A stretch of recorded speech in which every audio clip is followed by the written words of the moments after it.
సరే, మంచిది. అపోస్తల కార్యక్రమం 5వ అధ్యాయం 29 నుండి 30.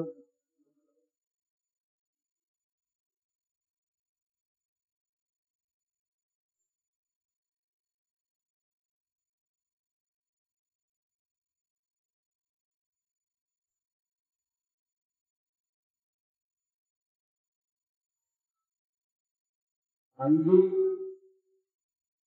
29 నుండి 32 వరకు.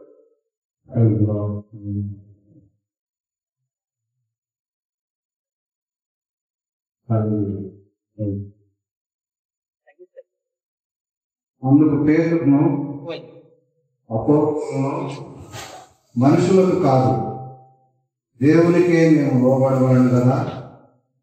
మీరు మ్రానున వేలాడవేసి సంహరించిన యేసును మన పితరుల దేవుడు లేకను, ఇజ్రాయేలులకు మారు మనసును పాప క్షమాపణను దయచేయుటకై దేవుడు ఆయనను అధిపతినిగాను రక్షకునిగాను తన దక్షిణ హస్త బలము చేత హెచ్చించి ఉన్నాడు. మేమును దేవుడు తనకు విధేయులైన వారికి అనుగ్రహించిన పరిశుద్ధాత్మయు ఈ సంగతులకు సాక్షులమై ఉన్నామని చెప్పి. మనం గమనించాల్సిన వాక్యం ఏంటంటే, ఈ ఆఖరి వచనంలో దేవునికి విధేయులైన వారికి అనుగ్రహించిన పరిశుద్ధాత్మయు. ఈ వాక్యం పైన ఈరోజు నేను మీతో కొద్దిసేపు మాట్లాడాలనుకుంటున్నాను. దేవునికి విధేయులైన వారికి అనుగ్రహించిన పరిశుద్ధాత్మ. కాబట్టి ఎవరికి పరిశుద్ధాత్మను దేవుడు ఇస్తున్నాడంటే, దేవునికి విధేయులైన వారికి పరిశుద్ధాత్మను ఇస్తాడు. హల్లెలూయా. దేవునికి విధేయులైన వారు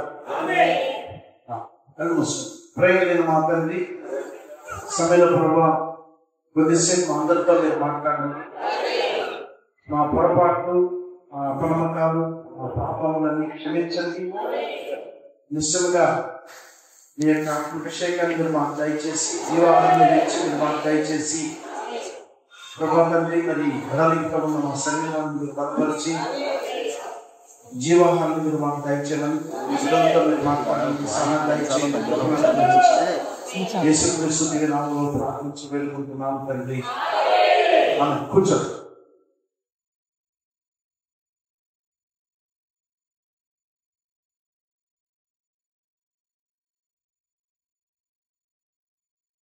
చాలా ప్రాముఖ్యమైన కార్యం ఏంటంటే, దేవుని యొక్క వాక్యానికి విధేయులై వారికి దేవుడు పరిశుద్ధాత్మను ఇస్తాడు. అర్థమవుతుందా? దేవుని యొక్క వాక్యానికి విధేయులైన వారికి.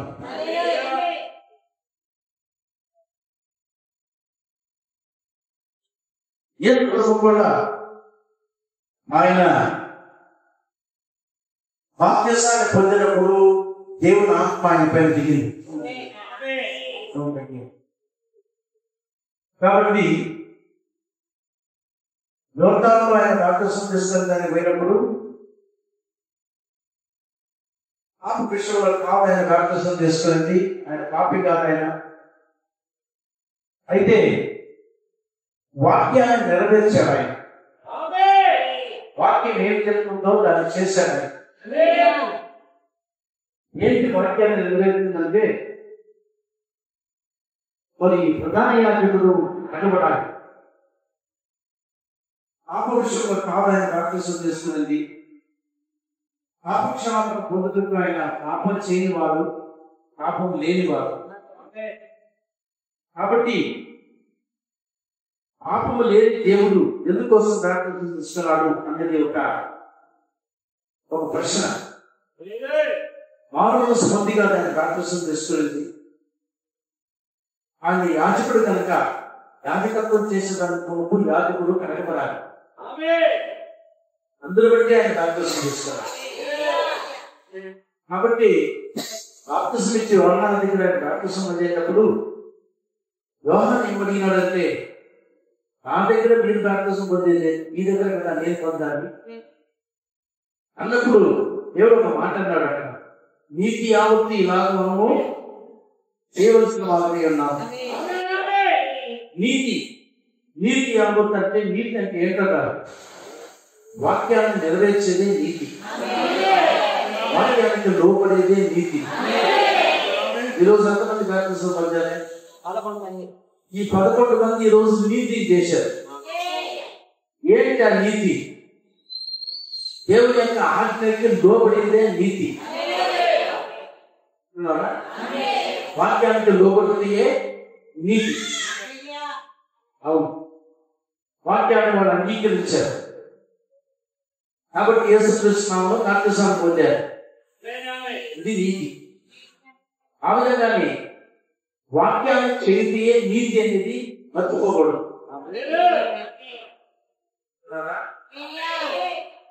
ఈ యొక్క చివరి రోజుల్లో మనం చెప్తున్నాం, ఈ కాలంలో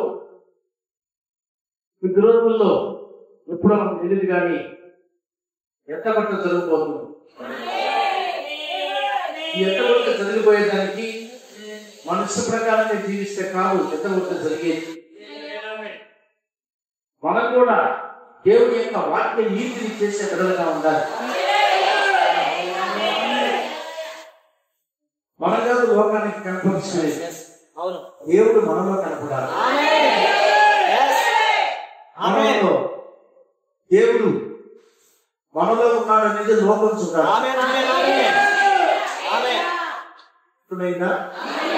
లోకము చూడాలి. లోకస్తులు బైబిల్ చదువులు, లోకస్తులకి బైబిల్ తెలియదు. బైబిల్ ఉచితంగా ఇచ్చినా కూడా వాళ్ళకి చదవలేదు. అయితే బైబిల్ ఎట్లా చదువుతారంటే, మీరే దేవుని యొక్క వాక్యంగా జీవించేటప్పుడు మీ జీవితంలో వాళ్ళు చదువుతారు, మీ లైఫ్ చదువుతారు. మీ జీవితంలో దేవుని యొక్క వాక్యానికి మీరు లోబడేది వాళ్ళు ఏం చేస్తారంటే ఎందుకు చూస్తారు, వినేది వీళ్ళు ఎట్లున్నారు. మనం ఇంత చదవని వాక్యం చెప్తాం. యాజకులము, దేశంలో రాజులైన యాజకులము, రాజులైన యాజకులైన మనవుల్ని ఖచ్చితంగానే యాజకత్వం మనం చేస్తున్నాం. రాజులుగానే దేవుడు మనల్ని పెట్టింది.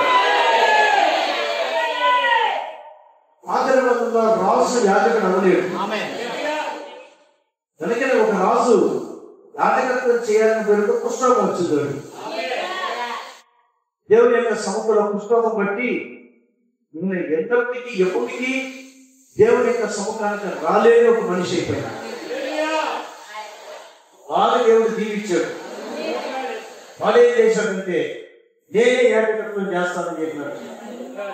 వారికి చాలా తక్కువ చేస్తే గర్వం ఎక్కువైపోయింది. గర్వం వస్తుందనే యాజకత్వం చేస్తాను నేను అన్నాడు. రాజు కాబట్టి ఇప్పుడు యాజకత్వం చేస్తున్నానంటే ఎవరు ఏం చేయలేకపోయారు, చేయకూడదు చెప్తే వెళ్ళా. కాబట్టి దేవుడు వాడిని ముట్టిన దాని వల్ల అక్కడే వాడికి పుస్తకం వచ్చాడు. అర్థమైందా? అయితే మనం అట్ట కాదు, మనము రాజులైన యాజకులు మనం వాక్యం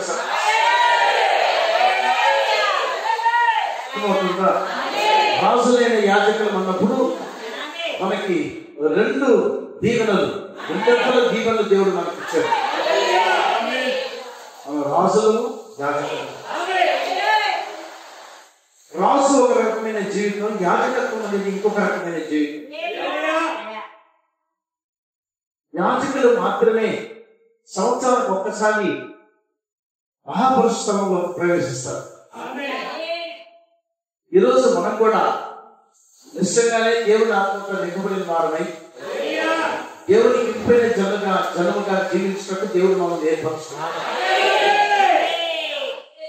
మన యొక్క శారీరక స్వాభావికమైన మన కార్యములు, మన జీవితాలు అనేక యొక్క లైఫ్ లో మారడం లేదు.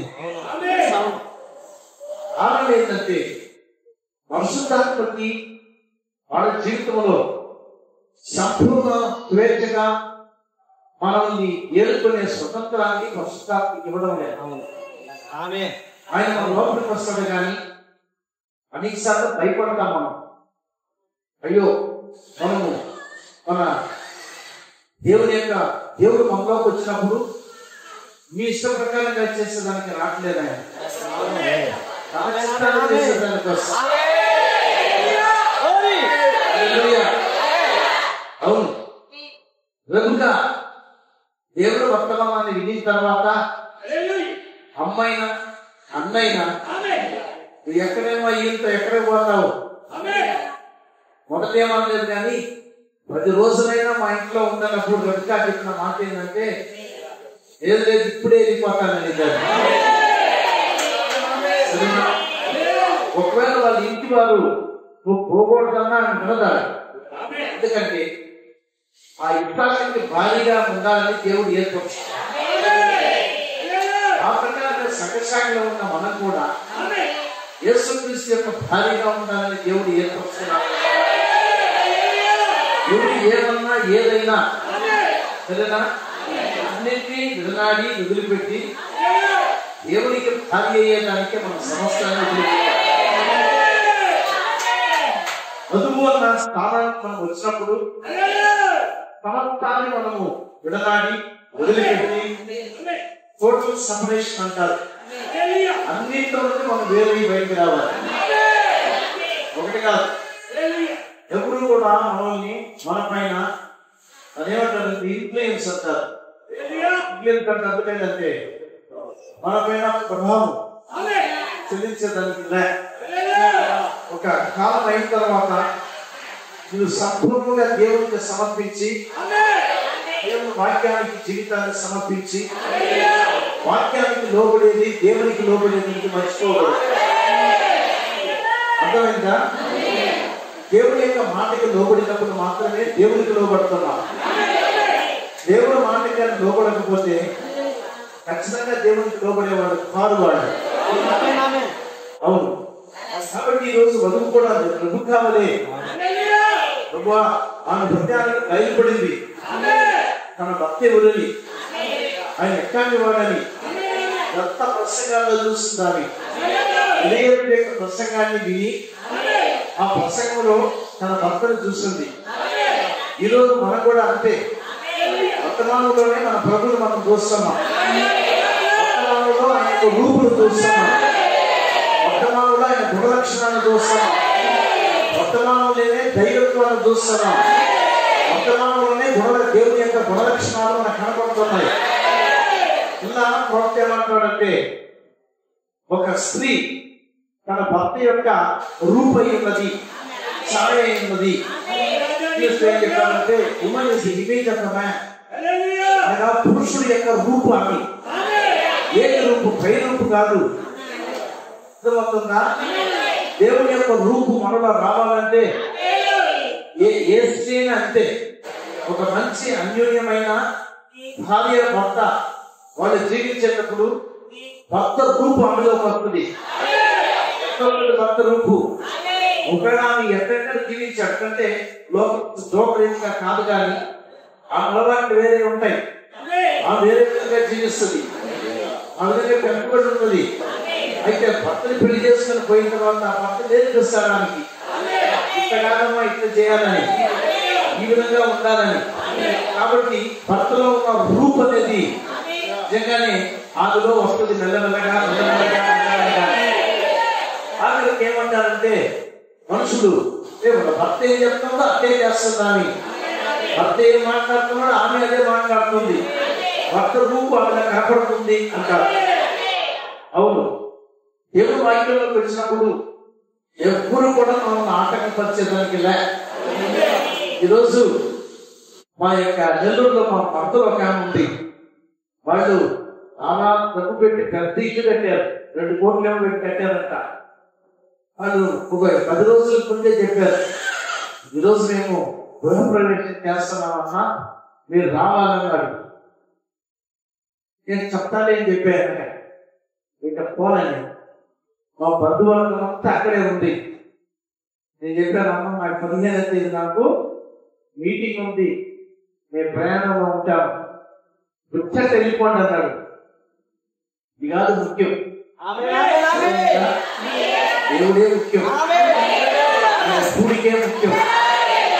ఎంత బంధువులైనా వాళ్ళు ఏడ్చారు, అయ్యో అన్న రావట్లేదే, నువ్వు ఏడ్చినా నేను రాను, నువ్వు నవ్వినా నేను రాను. ఎందుకంటే అయ్యాలు మనకి ప్రాముఖ్యమైన కార్యాలు.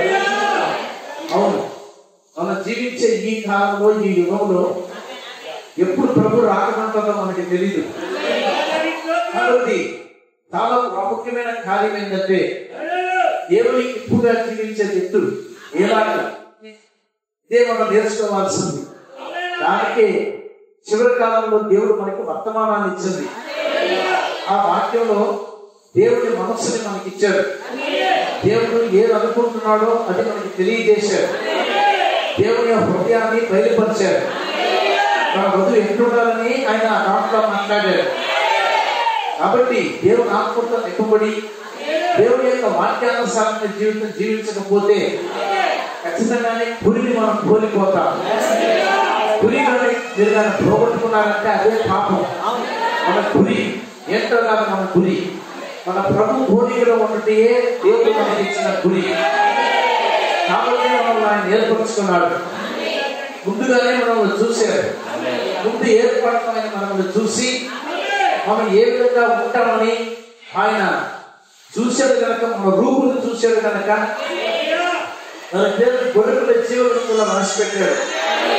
ఎందుకంటే మన ప్రారంభాన్ని కాదు ఆయన చూసింది, మన యొక్క గమ్యంలో మనం ఎక్కడ ఉంటామని చూశాడు ఆయన. మన గమ్యంలో మనము ఆఖరిలో మనం ఏ రూపులో ఉంటామని చూశాడు. ఆయన రూపులో మనం ఉంటామని చూశాడు ఆయన. అనగా మన జీవం అనేది ఆయన బిడ్డల్లో ఖచ్చితంగా ఉంటుందని, కుమారుని యొక్క సారూప్యం గల వారై ఉంటారని. వీళ్ళు లోకంలో చాలా కొద్ది మంది ఉంటారు, చాలా మంది ఉండరు కట్టవాళ్ళు. అలాంటి వాళ్ళుగా ఉన్నట్టుగా దేవుడు ఏర్పరుచుకున్నాడు. దేవుడు ఏర్పరుచుకుని చెప్పేది గొప్పగా కాదు, కానీ ఆ గుడి దగ్గరికి మీరు కానీ పోకపోతే, ఆ సారూప్యాలు కానీ మనం కానీ దాన్ని పొందకుండా పోతే, కరెక్ట్ పోతే, మనలో లేకపోతే మనం ఎందుకోసం పిలవబడ్డామో మనం ఓడిపోయిన వారం అవుతాం. చూడండి, మొదటి నిర్గంలో దేవుడు ఆ ఇశ్రాయేలుని ఐగుప్తు దేశం నుంచి బయటికి తీసుకురావాలని, వాళ్ళందరూ కూడా 400 సంవత్సరాలు బయటికి తీసుకురావాలని అన్నాడు. ఆ ప్రకారమే వాళ్ళందరూ బాధపడేటప్పుడే దేవుడు మోషేని పంపించాడు. మోషే దేవుడి ప్రవక్త. అయితే మోషే కూడా దేవుడి బలంతో పోలేదు, కానీ తన సొంత బలంతో పోయిన దాని వల్లనే అక్కడ ఫెయిల్యూర్ అయ్యింది. ఏమైనాడంటే చేయలేకపోయాడు. అప్పటికి మారిపోయినాడు. మారిపోయి రానికి వెళ్ళిపోయాడు. అరణ్యవాసి అయినాడు. ఒక ఆమెను పెళ్లి చేసుకుని అక్కడే జీవించినాడు. తన జాతి హాని అమ్మాయిని చేసుకున్నాడు. కాబట్టి బిడ్డలతో ఆయన అక్కడ జీవించేటప్పుడు దేవుడి యొక్క పిలుపు మాననిది. కాబట్టి దేవుడు పిలిచిన మోషేని వాడు వెళ్ళిపోయిన వాళ్ళే ఇంకొకరిని తెలుసుకుంటాను అనుకోలే. ఆయన ముందు ఏర్పాటులో మన అమూల్యమైన ప్రవక్తగా మోషే ఉన్నాడు కనుక మోషేని ఎదుర్కొని దేవుడు పోయాడు. దేవుడిని ఎదుర్కొని మోషే రాలేదు, కానీ మోషేని ఎదుర్కొని దేవుడు పోయాడు. మీరు ఎదుర్కొని దేవుడి దగ్గర రాలేదు, కానీ మిమ్మల్ని ఎదుర్కొనే దేవుడు. అవును, ఈ వాక్యం మీ దగ్గరకు వచ్చిందంటే దాని అర్థం ఏంటంటే దేవుడే మీ దగ్గరకు వచ్చాడని అర్థం. దేవుడు వాక్యమై ఉన్నాడు. వాక్యం మీ ఇంటికి వచ్చిందంటే దేవుడు మీ దగ్గరకు వచ్చాడని అర్థం. దేవుడు వాక్యం మీకు అర్థమైందంటే దేవుడు మీ హృదయాన్ని కలుపుతున్నాడని అర్థం. అర్థమైనప్పుడు ఈ లోపలికి నేను రావాలని దేవుడు కలుపుతున్నాడు. అర్థమైందా? ప్రేమ హృదయాన్ని తెరవాలి. రా ప్రభు అనాలి. వాక్యంగా దేవుడు లోపలికి వస్తాడు. వాక్యానికి లోపడినప్పుడు అదే మనం చదివింది. అక్కడ చదివాం. ఏమని చదివాం? అక్కడ అపోస్తలుల 5వ అధ్యాయంలో ఆయనకి విధేయులైన వారికి ఆయన ఏం చేస్తాడంట? పరిశుద్ధాత్మను ఇస్తాడని 5వ అధ్యాయం 37వ వచనంలో ఉంది. చంద్రయ్య, దేవుడు తనకు విధేయులైన వారికి అనుగ్రహించిన పరిశుద్ధాత్మయు ఎవరికి ఇస్తున్నాడు? పరిశుద్ధాత్మ విధేయులైన వారికి. అర్థమైందా? ఈరోజు విధేయులైన వారికి పరిశుద్ధాత్మ దేవుడు ఇస్తాడు. ఎంతమంది విధేయులు? 11 మంది ఈరోజు బాప్టిజం తీసుకున్నారు. వీళ్ళకి దేవుడు పరిశుద్ధాత్మ ఇస్తాడు. అయితే పరిశుద్ధాత్మ మీరు పొందిన తర్వాత అయిపోయింది అనుకోకూడదు. పరిశుద్ధాత్మ మీ దగ్గరికి వచ్చిన తర్వాత ప్రతి వాక్యానికి లోబడాలి. సంపూర్ణమైన దేవుని వాక్యానికి సంపూర్ణమైన విధేయత కలిగి ఉండినప్పుడు మాత్రమే పరిశుద్ధాత్మతో మిమ్మల్ని ముద్రిస్తాడు ఆయన. అర్థమైందా? సంపూర్ణమైన దేవుని వాక్యానికి సంపూర్ణమైన విధేయత కలిగి ఉన్నప్పుడు మాత్రమే నీకు పరిశుద్ధాత్మ ముద్ర దొరుకుతుంది, సీలింగ్ దొరుకుతుంది. నీ హృదయంలో దేవుడు వచ్చిన తర్వాత వాక్యానికి లోబడినప్పుడు నీ యొక్క జీవితం అంతా వాక్యంతో నింపబడినప్పుడు నీ బ్యాగర్ అంటారు. బ్యాగర్ అంటే నీ యొక్క బట్టి అంతా వాక్యంతో నింపబడిన తర్వాత ఫుల్గా నిండింది బండిని దేవుడు అప్పుడు ముద్రిస్తాడు. ఇట్లాంటి ముద్ర కావాలని కోరుకునేవాడు ఎంతమంది? కావాలని ఆశపడేవాడు నాకు ముద్రించాలా లేవా అని దేవుని ప్రేమించి దేవుని అడిగేవాడు ఎంతమంది?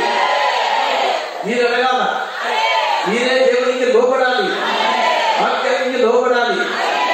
అనేక సమయంలో నీకు ఆపర్చునిటీ అంటారు, నీకు అవకాశం అన్ని సమయంలో దొరకదు. నీకు వచ్చినప్పుడు పోగొట్టుకోకూడదు. అవకాశం ఎక్కడ అవకాశం వచ్చినప్పుడు ఇప్పుడు కాదులే అనకూడదు, రేపు అనకూడదు, ఇల్లు అనకూడదు. నీకు దేవుడు ఏది బయటకు వస్తున్నాడో నీ జీవితాన్ని దేవునికి సత్వంగా సమర్పించాలి. హల్లెలూయా. అవును, మీ యొక్క మిమ్మల్ని దేవుడు దర్శించే సమయం అనేది ఆయన పుస్తకంలో రాసి పెట్టాడు. దాన్నే అపాయింటెడ్ టైం అన్నాడు. సమరయుడికి ఒక సమయాన్ని ఆయన పెట్టాడు, సఖేయుకి ఒక సమయాన్ని పెట్టాడు, పేతురుకు ఒక సమయాన్ని పెట్టాడు. వీళ్ళందరికీ ఒక్కొక్క సమయాన్ని దేవుడు కుదిర్చాడు. ఆ సమయంలోనే దేవుడు వాళ్ళ దగ్గరికి పోయాడు.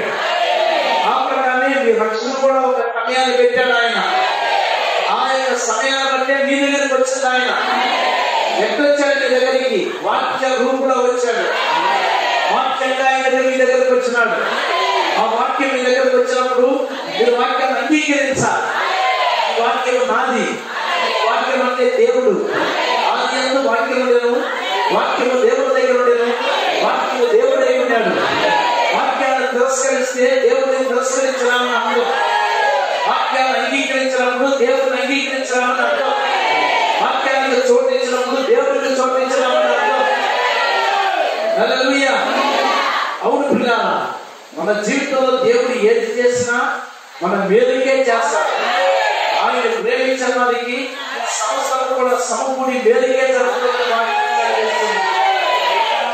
అప్పుడు మీ జీవితంలో దేవుడి మీ లోపలికి వచ్చినప్పుడు ఇంకొకటి అవసరం కాదు. మీరు క్రైస్తవ జీవితం జీవించేది, మీరు దేవుడి కోసం జీవిస్తున్నారు, ఆయన కోసం జీవిస్తున్నారు. ఆయన వాక్యాన్ని ఎవరు వెంబడించకపోయినా మీరు వెంబడిస్తారు. ఆయన చేస్తే నేను చేస్తాను, ఇవి చేస్తే నేను చేస్తాను, అదే కాదు మీరు చేయాలి. అర్థమైందా?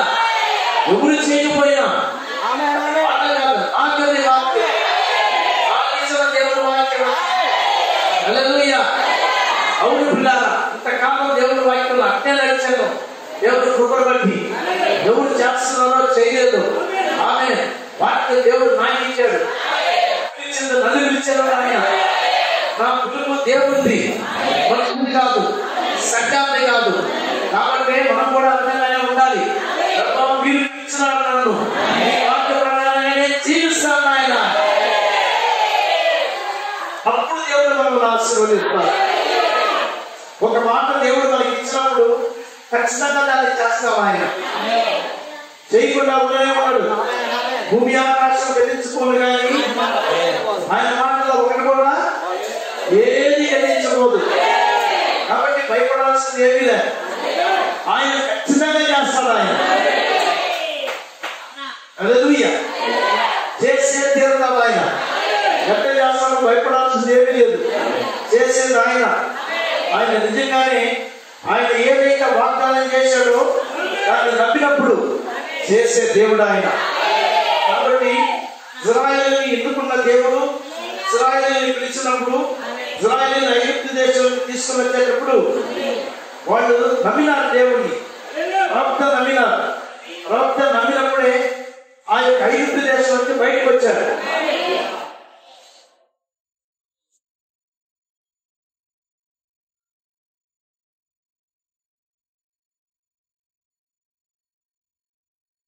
ఐగుప్తు దేశం నుంచి బయటకు వచ్చారు. అలా బాగుంది. ప్రతి అద్భుతమైన కార్యాలను నమ్మినారు. మోషే వర్తమానాన్ని నమ్మారు. ఎట్లుందంటే ఉల్లిపరం అన్న మన ప్రవక్త వర్తమానాన్ని నమ్మి ఐగుప్తు దేశాన్ని వదిలిపెట్టి బయటకు వచ్చినట్టు ఉంది. ఆ 25 లక్షల మందికి అందరికి ఒక్కసారి బాప్తిసం ఇచ్చాడు. ఏంటో ఇచ్చాడంటే ఎర్ర సముద్రంలో. అర్థమైందా? ఇంతమంది ఆయన బాప్తిసం ఇచ్చాడు. 25 లక్షల మంది. అయితే అది కూడా చాలదు. బాప్తిసం తీసుకున్నామంటే దాంతో నిలబడిపోమాకండి. వీళ్ళందరూ బాప్తిసం తీసుకున్నారు. దాని తర్వాత మనం ఎందుకు దేవుడు బయట తీసుకొచ్చాడంటే వాగ్దాన భూమిలో తీసుకుపోవాలని. ఏంటి వాగ్దాన భూమి? దేవుడు వాళ్ళకి ఇచ్చిన కానాను దేశంలోకి తీసుకెళ్ళిపోవాలి. కానానులో ప్రవేశించాలి వాటి. కాబట్టి వాళ్ళందరినీ దేవుడిని పిలిచి ఐగుప్తులోంచి తీసుకొని వచ్చి పట్టులోని నీరు ఇచ్చి పట్టులో మన్నాను వాళ్ళకి ఇచ్చి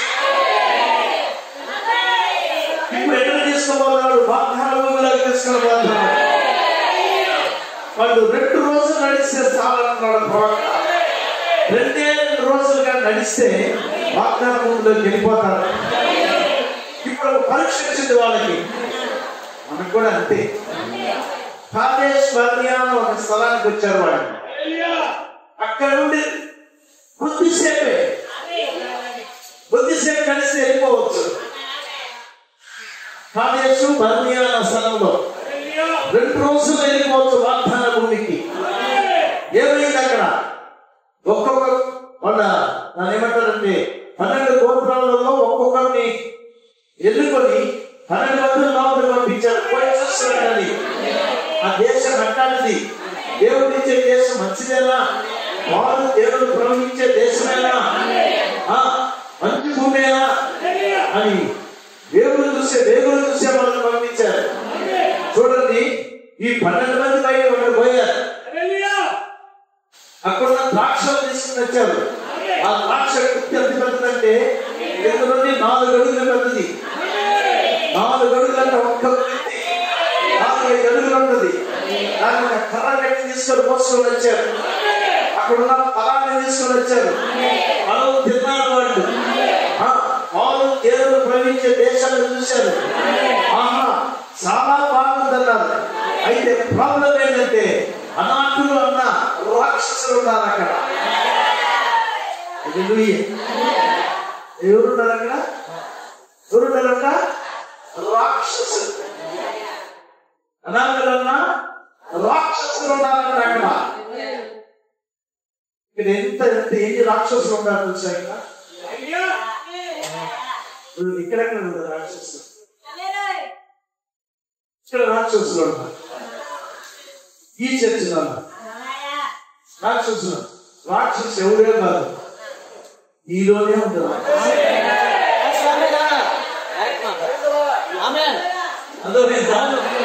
రాక్షసు బయట నుండి కాదు వచ్చేది, నీలోనే ఉంటుంది రాక్షసు. ఏంటి వద్దు రాక్షసి? నీ యొక్క స్వాభావికమైన గుణలక్షణాలు,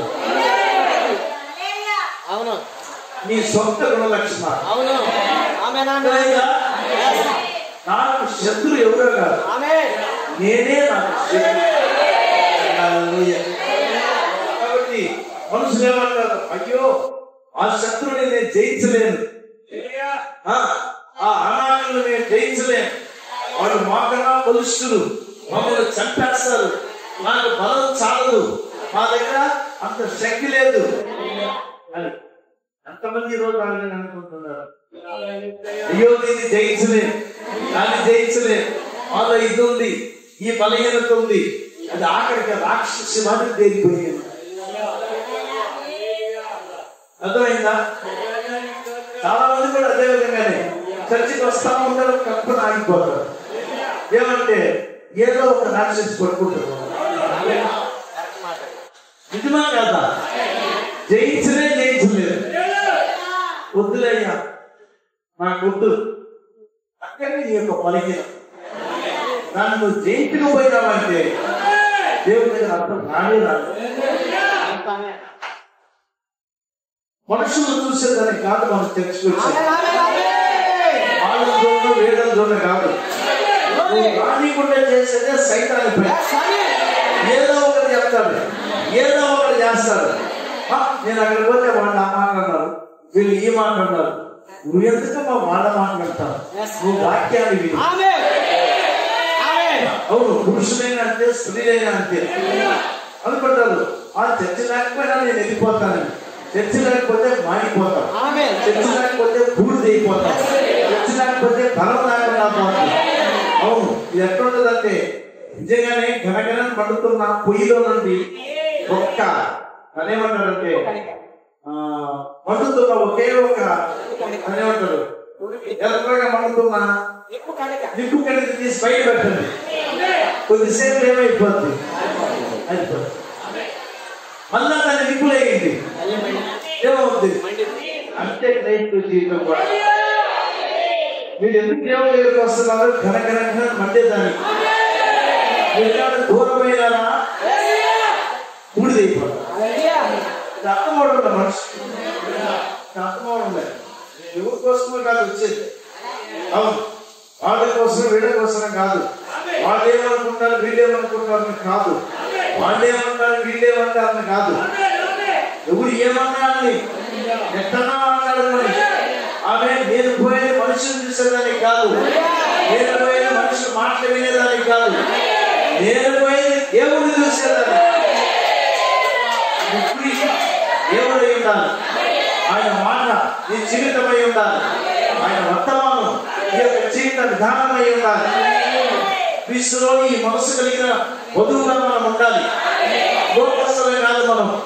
ఎంత పల్లెటూరులైనా చదువులేని వాళ్ళైనా చదివి ఏమి లేకపోయినా, ధనం లేకపోయినా, డబ్బు లేకపోయినా, ఏమి లేకపోయినా దేవుడు ఉంటే చాలు మనకి, పరిశుద్ధాత్మ ఉంటే చాలు మనకి.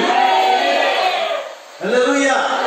ఆ పరిశుద్ధాత్మ మన దగ్గరకు వచ్చిన తర్వాత ఆయనకు మర్యాద ఇచ్చి, అవును ప్రభువా, నా యొక్క ఇంటిలో ఉన్న ప్రతి గదిలో రమ్మని చెప్పిన నీలో అనేక గదులు ఉన్నాయి. హృదయంలో ప్రతి ఒక్క గదిని విప్పి దేవుడికి ఇవ్వాలా.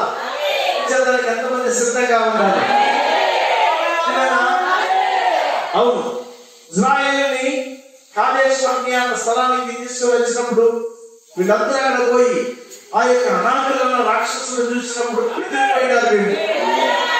అవును, అయ్యో వీళ్ళు జయించలేమని. 4 ఏళ్ళు ప్రవహించిన దేశమే వచ్చి ఏడుస్తున్నారు వాళ్ళు. వాళ్ళ దగ్గర వాళ్ళని మనం జయించుకోలేమని, వాళ్ళను చంపేస్తారని. అయితే ఇద్దరు మాత్రమే ఆ రాక్షసులు కాదు వాళ్ళు చూసింది, దేవుని యొక్క వాగ్దానాన్ని చూశారు. దేవుడు వాగ్దానం ఏం చెప్తాడంటే, ఆ భూమి నేను ఇచ్చేసాను నేను. అప్పుడు నేను మీకు ఇచ్చినానంటే వాళ్ళతో పాటు నడవబోయేది ఎవరు? వాళ్ళని ఆశీర్వదించేది ఎవరు? వాళ్ళకి యుద్ధం చేసేది ఎవరు? వాళ్ళతో ఉండేది ఎవరు? కాబట్టి సొంత బలంతో కాదు వాళ్ళు పోబోయేది. దేవుడు చెప్పాడు, నేను పోతున్నాను, నేను ఆయన చెప్పాడు కనుక. కానీ రహస్యము కాలేవు ఏమన్నారంటే, మనం వాళ్ళకన్నా మన మనుషులు మనం ఇద్దరు మాత్రమే మాట అన్నారు. నీ ఒప్పుకోలు ప్రకారమే దేవుడు నీకు చేస్తాడు. వాళ్ళు నేను విడతలై ఉన్నారు, ఏడ్చారు, విడతల మాదే సచ్చారు. వాళ్ళు వీళ్ళిద్దరు మాత్రమే ఏమన్నారంటే, లేదు మనం పోతామన్నారు. ఇద్దరు పోతామన్నారు కనుక వీళ్ళిద్దరు పోయారు.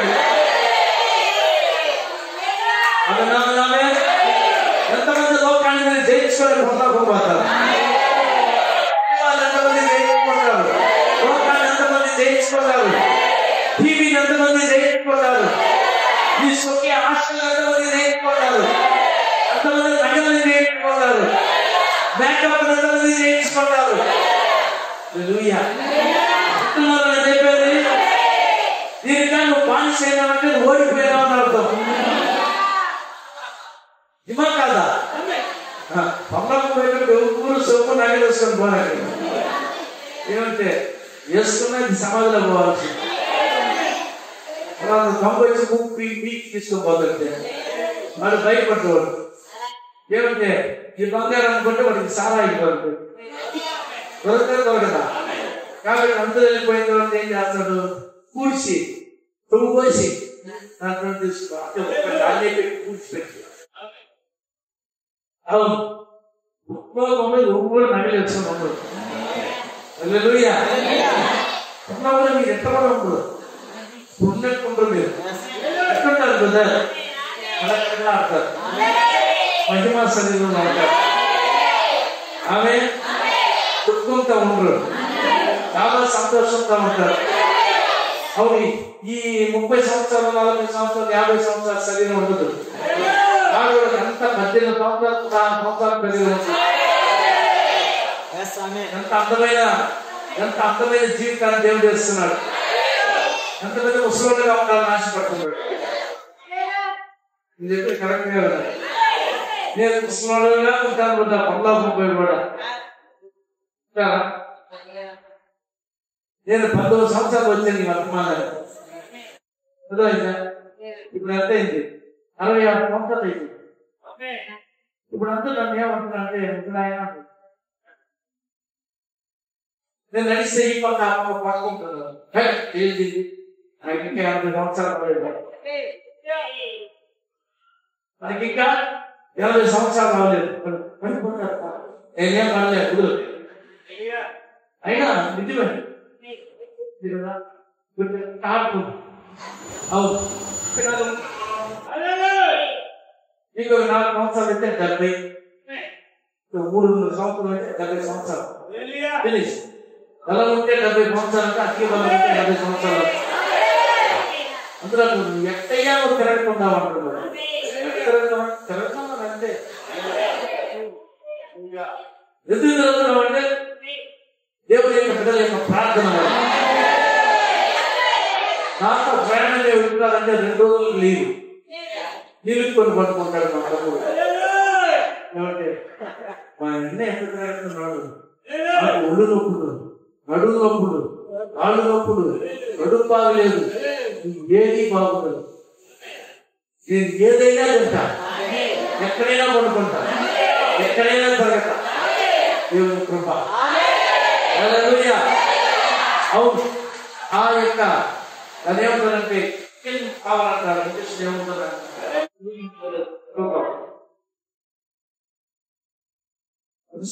పద్ధతిలో మాట్లాడుతున్నారు. చూద్దాం.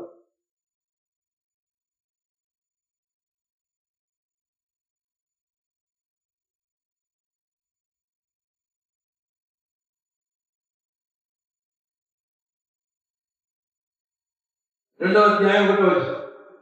ఎఫెసీ 2:1.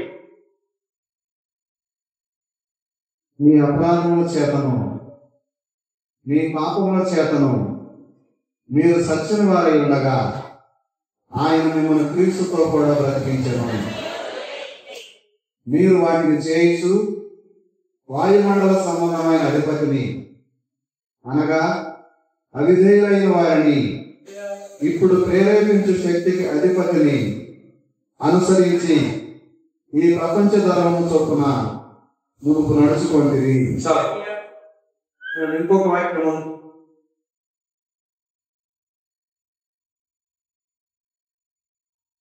అదే మాట మొదటి వచనం రోమిలకు రాసిన పత్రిక 8వ అధ్యాయం 11వ వచనం ఉన్నది.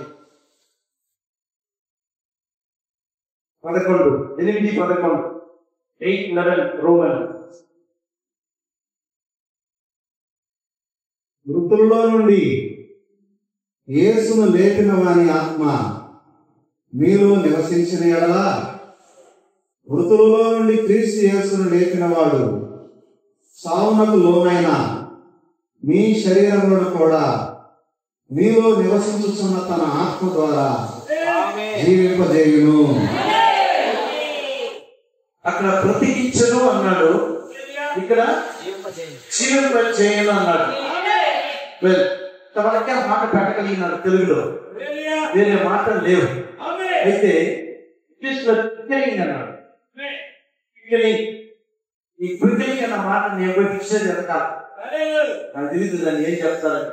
తెలుగులో ఒక పెట్టలేకపోయాడు, నిన్ను జీవింపజేశాడంట. ఈ ఒక మాట మాత్రం మీకు ఎక్స్ప్లెయిన్ చేసి నేను ముగిస్తాను. నేను చూడండి,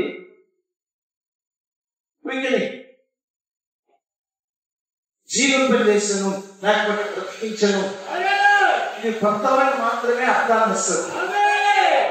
కంప్లీట్ గా ఇవ్వదు. అయినా మనం అర్థం చేసుకోవచ్చు దాన్ని.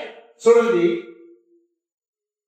మోషే పైన దేవుని ఆత్మ వచ్చినప్పుడు ఆ కాలం యొక్క వర్తమానాన్ని, ఆ కాలం యొక్క వాక్యాన్ని చేసేదానికి ఆయన్ని దేవుని ఆత్మ ఏం చేసిందంటే బ్రతికించింది కాదు, జీవింపజేసింది కాదు, చేసేదానికి శక్తినిచ్చింది. ఏం చెప్తున్నాను, ఆయన బ్రతికే ఉన్నాడు, బ్రతికించలే. ఆ కాలం యొక్క వాక్యాన్ని చేసేదానికి అంటే అర్థం ఏంటంటే ఆయన ఒక ఉద్యమాన్ని, ఒక బలాన్ని, ఒక శక్తిని, ఒక ఉద్వేగాన్ని హల్లెలూయా ఆత్మ ఇచ్చింది. అప్పుడు ఆయన నడిచినాడు. ఆయన ఎవరికి భయపడలే. ఈరోజు మనకు కావాల్సింది కూడా అదే. హల్లెలూయా.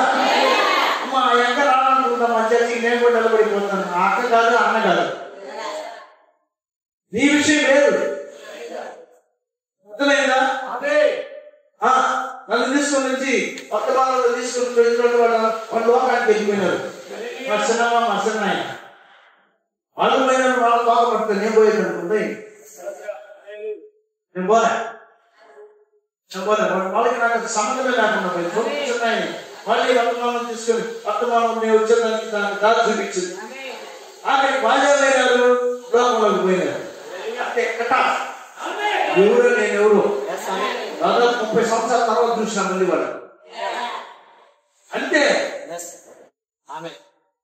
వాక్యంలో లేనప్పుడు మనకి బంధువులు కూడా. అవును, మన బంధువులు ఎవరంటే మనతో పాటు పట్టణంలో ఉండేవారు. నీతో పాటు ఎవరు పట్టణంలో ఉంటారు. ఆమె మనకి బంధువులు ఎవరి ఇష్టం కూడా అట్లా ఉంటారు. ఉండాలంటే నీతో పాటు పట్టణంలో జీవించే వాళ్ళు ఎవరు. ఆమె ఎట్టి పరిస్థితుల్లో కార్యం చెప్తున్నారు. మీరు చర్చికి రాకుండా మిమ్మల్ని ఏ కార్యం కూడా మిమ్మల్ని ఆపకూడదు.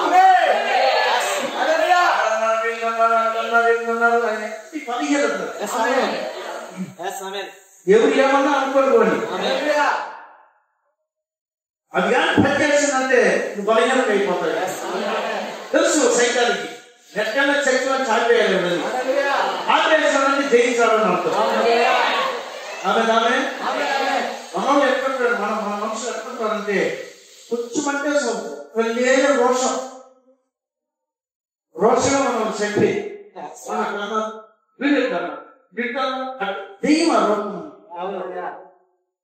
ఊరు ఏమన్నా అని మనం ఎక్కడుండాలంటే క్రీస్తులో చనిపోయిన వాళ్ళు. చనిపోయినాడు ఏమన్నాను ఏమండి, పెట్టిన పోయి మరి సత్యవాడు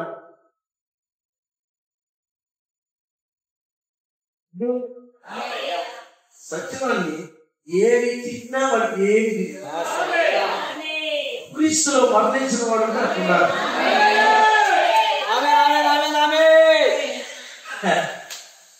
నా భార్య అంటుంది, ఎంత ఓపిక అయ్యాను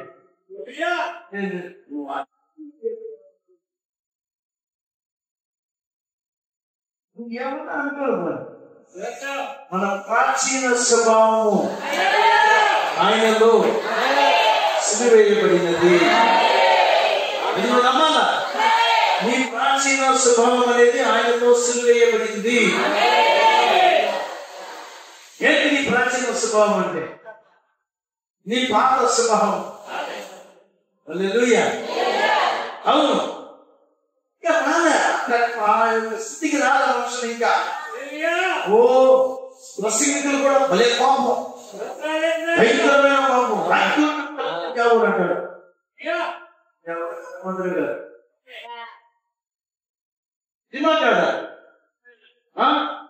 ఎంత కోపం, ఎంత ద్వేషం, ఎంత పగ, ఈర్ష. ఏంటి మనం పడినారు? క్రీస్తు పోలిక, క్రీస్తు సారూప్యం. దేవుని కార్యం చూసినప్పుడు కూడా ఎగిరి పైనపడి మొహమ్మద్ కార్యకర్తలు ఆయన ఏమన్నా, తండ్రి ఏం చేయించున్నారో క్షమించమన్నాడు. స్టెఫను చచ్చిపోయేటప్పుడు, రాళ్ళతో కొట్టి చచ్చిపోయేటప్పుడు అన్నాడు, ప్రభువా ఈ పాపాన్ని మనపైన మోపమాకండి అన్నాడు. క్రీస్తు యొక్క సారూప్యం నీలోకి వచ్చింది. క్రీస్తులోని మనసు తెల్లలోకి వచ్చింది. ఈరోజు వధువులో వచ్చిందా? ఇవేనా వధువు సంఘంలోకి, దేవుని యొక్క బిడ్డల లోపలికి కార్యం వచ్చిందా? ఓ ఎంత పోటీలు, ఎంత కార్యాలు. ఆయనకన్నా నేను పెద్ద, నాకన్నా ఆయన పెద్ద. ఆయనకన్నా నేను పెద్ద అంతేనా? ఎవరు మనం చూడాల్సిన పని లేదు. మనం దేవుని సేవకులు, దేవుడికి సేవ చేసేవాళ్ళము. హల్లెలూయా. ఇది దేవుడికి పిలిచినాడంటే దేవుడికి ఇంపుగా జీవించాలని నేర్చుకోవాలి. ఆయన ఇంపైన మనుషులుగా ఉండాలని. ఒక అమ్మాయికి పెళ్లి, అబ్బాయికి మంచోడు, అమ్మాయి ఇప్పుడే ప్రభులోకి వస్తుంది, ఇంకా సంపూర్ణంలోకి రాలే. అన్ని నగలు సొమ్ములన్నీ వేసుకున్నది. అయినా పోనీ పెళ్లి చేసుకున్నాడు. పెళ్లి చేసుకున్న తర్వాత అమ్మాయితో చెప్తున్నాడు, నాకు నచ్చవు అమ్మాయి, ఏం చేయాలి అమ్మాయి? నీకు నచ్చితే నాకు బాయ్ అని చెప్పమ్మా. ఏం చెప్పాలి అమ్మాయి? సరే నా భార్య చేసింది. ఆ విధంగా ఆమె పెళ్లికి ముందు వచ్చేప్పటికి అన్ని వేసుకొని వచ్చింది. నేను కూడా చెప్పలే, మా చెల్లులు చెప్పినారు ఆమెతో, అందుకు ఏమీ నచ్చదు. అప్పుడే తీసేసి మొత్తం చూస్తే ఏమీ లేదు. అరే నేను చెప్పలేదే, అన్ని ఎందుకు తీసింది? అన్ని తీసేసి, ఎందుకంటే మా చెల్లులు చెప్పినాను నచ్చవు అంతే. ఆ రోజు నుంచి ఈ రోజు వరకు ఆమె అదే పిల్లలకు కూడా నేర్పించి, ఆ పిల్లలకు కూడా ఎంతమంది అసలు తూరు కూడా కొట్టలేదు ఆ పిల్లలకు. మనం జీవించేది దేవుడి కోసం. ఆమె మన పక్కలోకి పోయేవాడు. మన పక్కలోకి ఎక్కడుంటామో అంటే భూలోకంలో ఉండాలి. నువ్వు భూలోకంలో ఉన్నట్టు కాదు, భూలోకంలో ఉండిపోయి నువ్వు పక్కలోకంలో ఉన్నట్టు భూలోకంలో ఉండాలి. అవును, నువ్వు పక్కలోకంలో ఎక్కడుంటావు? ఈర్ష, పగ, క్రోధం ఏమి ఉండవు. ఇదంతా మనకి ఇక్కడ కలగబడాలి. వాటికి ఉత్తర స్థానం కలగాలి. వర్షంతో ముద్రించబడాలి. ఆమె అంటారు మా మొత్తం ఒప్పుకోవడం సరే, తర్వాత విషయం అది. మొత్తం ఒప్పుకోవడం ఏం చేస్తారు? కొన్నిసార్లు సొమ్ములు ఎన్నికైతే ఏమి ఎక్కడాను అంటారు. అంటారా అంట? చాలా మంది స్త్రీలు ఆ మాట అంటారు, అయ్యా నేను ఇప్పేస్తే నా భర్త ఏం మాట అంటారు, అయ్యా ఈ గాజులు ఏమి ఇప్పేసానంటే నేను రాష్ట్రం ఉండేటట్టు నేను తెచ్చినానా ఒకటి కట్టుకోపోతాను అంటాడు. ఎన్ని పాప అక్కడ కూడా అంతే. పిల్లడు అన్నాడు ఏమన్నాడంటే, అప్పుడు ఈ అమ్మాయి వాడిని ప్రేమించి వాడు వాళ్ళ అమ్మాయిని ప్రేమించింది. అయితే వాడు అన్నాడు, మాస్టర్ గారు వెళ్ళి నేను ఒప్పుకోనండి, నేను పెళ్లి చేసుకుని వెంటనే అన్నీ చేస్తున్నాను. ఆ పిల్లలు చూస్తే ఏడిస్తే కాదు, ఏంటి నీ కార్యం ఏంటి? ఏడ్చి వాడితేనే పోయింది. దాంతో చర్చ మర్చిపోయింది. పుట్టు పెట్టుకుని ఉంది. అదేమంటుంది దాన్ని కాదు, కుంకుమ పెట్టుకుంటుంది.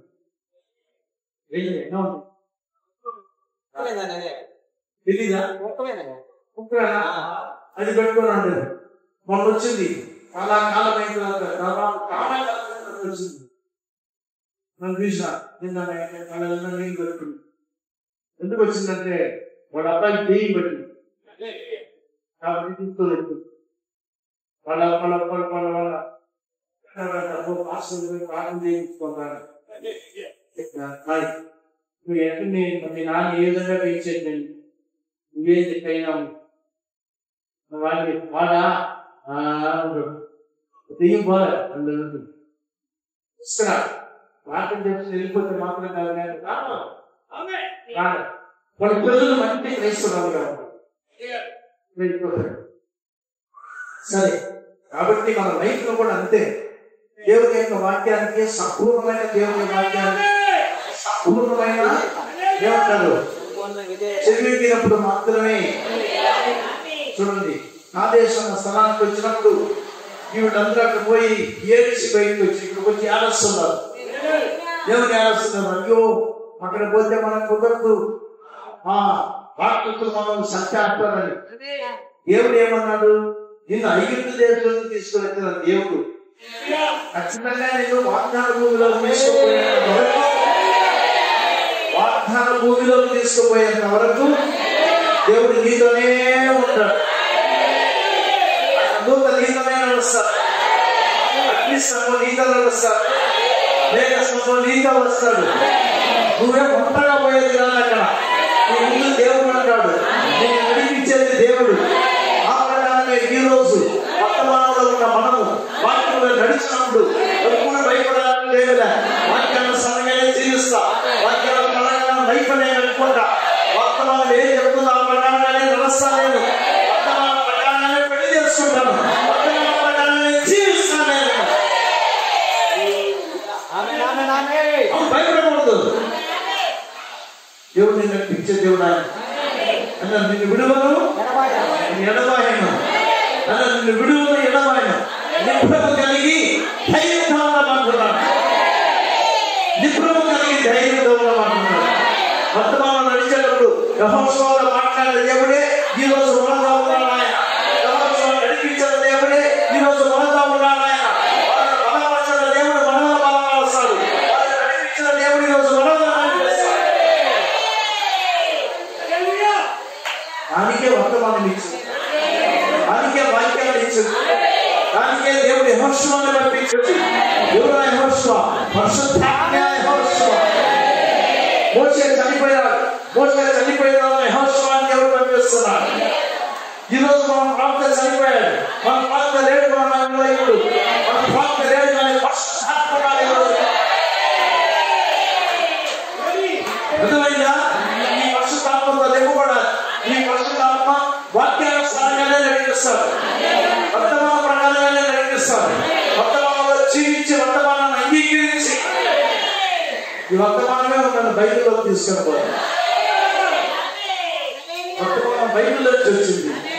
అలా మన బైబిల్లోకి తీసుకెళ్ళిపోయింది వర్తమానమే. ఈ పరిశుద్ధాత్మతో నింపబడి ప్రతిరోజు ఏడుగురు చేసి ప్రార్థన చేసి నేర్చుకోండి. ఎప్పుడు చాలంటే ఎన్ని గంటలకి చెప్పండి. 3 గంటలకి. నిజమేనా? నిజమేనా అని 3కో 4కో ఎప్పుడు ఎంతసేపు ప్రార్థన చేస్తారు? 10 నిమిషాలు కాదు. అంతవరకు దేవుళ్ళ ప్రార్థనతో వచ్చి దేవుడితో మాట్లాడాలి. దేవుడితో సహవాసంగా ఉండాలి. అవును, దేవుడితో సహవాసంగా ఉంటేనే నీ యొక్క పరిస్థితులు, నీ జీవితంలో మార్పులు, జీవితంలో అవసరం. స్నేహితుల దగ్గర మనం డబ్బు అడిగినప్పుడు స్నేహితుడు వెంటనే ఇస్తాడు. స్నేహితుడు అయితేనే కదా ఇస్తాడు. ఎవరో కాకపోయి వాటి బయటకు ఇస్తాడు. నాకు పోవని పోతాం. పరిచయమైన స్నేహితుల దగ్గర మేము అడగచ్చు. ఆ ప్రకారమే దేవుడితో పరిచయమైనప్పుడు, దేవుడితో స్నేహమైనప్పుడు, దేవుడితో మనం మాట్లాడేటప్పుడు, నువ్వు దేవునికి దగ్గరగా ఉన్నప్పుడు నువ్వు ఏది కోరుకుంటావో అది ఇస్తాడు. ఖచ్చితంగా ఇస్తాడు. లోకంలో ఉండనే ఉండడు. నీకులో దేవుడికి ఉన్న స్నేహము, నీకులో దేవుడికి ఉన్న రిలేషన్షిప్ అంటారు. అర్థం ఏంటి? ఆయనతో నీకున్న సంబంధం అనేది అంత దగ్గర సంబంధం కాదు. హల్లెలూయా. దేవుడు ఎవరికి దూరమయ్యేవాడు కాదు. ఆయన ఇక్కడున్న ప్రతి ఒక్కొక్కరికైనా దగ్గరైన వాడే.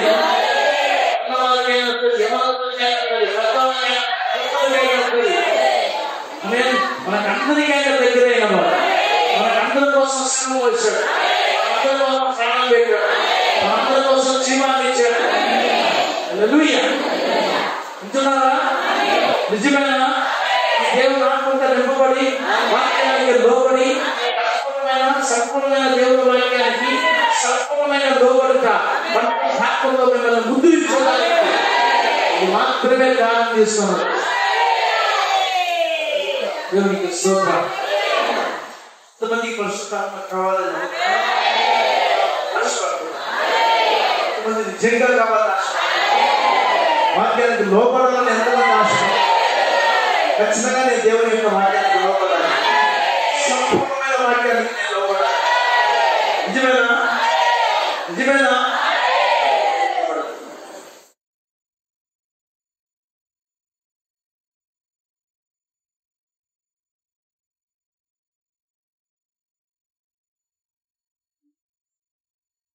అవును ప్రభు, ఈ వాక్యానికి నేను లోపడాలి నాయన. దాంట్లో నేను పడిపోకూడదు, నా శ్రమ పడిపోకూడదు, ఇజ్రాయెల్కి పడిపోయినట్టు నేను పడిపోకూడదు. అపనమ్మకాన్ని నాలోంచి తీసిపోయింది. ఆ వేగుల వారు ఎంత వచ్చి ఏడ్చారో ఆ విధంగా నేను ఏడవకూడదు నాయన. ఓ యెహోషువని, కాలేబుని వాక్యాన్ని నమ్మే శక్తిని మరి మాకు ఇవ్వండి. ఓ వర్తమానాన్ని సంపూర్ణంగా నమ్మే కృప మీరు మాకు దయచేయండి. మీరు మాతో ఉన్నారని నమ్ముతున్నాను. నా అపనమ్మకాన్ని తీసివేయ ప్రభువా, నా విశ్వాసాన్ని తీసివేయండి ఆయన, నా విధేయతను తీసివేయండి, నీతియుక్తమైన జీవితాన్ని నాకు ఇవ్వండి. హల్లెలూయా. ఓ మీ బిడ్డగా మీరు నన్ను ఎన్నుకున్నారు. నేను మీ కుమార్తెను, నేను మీ కుమారుల ప్రభువా. ఈ ఆఖరి పరుగులో నిశ్చయముగా నేను దేవుని యొక్క విశ్వాస పరుగులో పరిగెత్తే కృప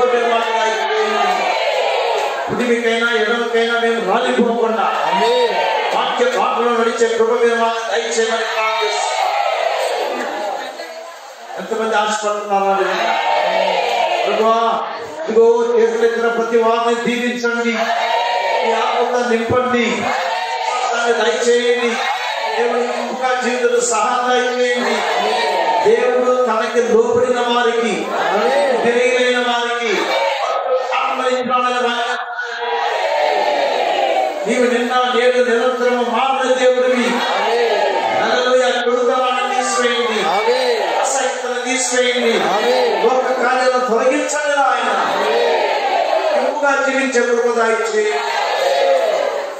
ఈ బిడ్డల పైన మీ కనికరము కృప నుంచి అక్కడికి స్థితపరచమని మీరు ఇక్కడ వర్తమానానికి ముఖ్యంగా తండ్రి విశ్వాసంతో జీవించే కృప బిడ్డలకు దయచేసి వాళ్ళ ప్రతి కార్యాన్ని తొలగించమని, దేవుని ఇంపుగా జీవించే కృప దయచేయమని,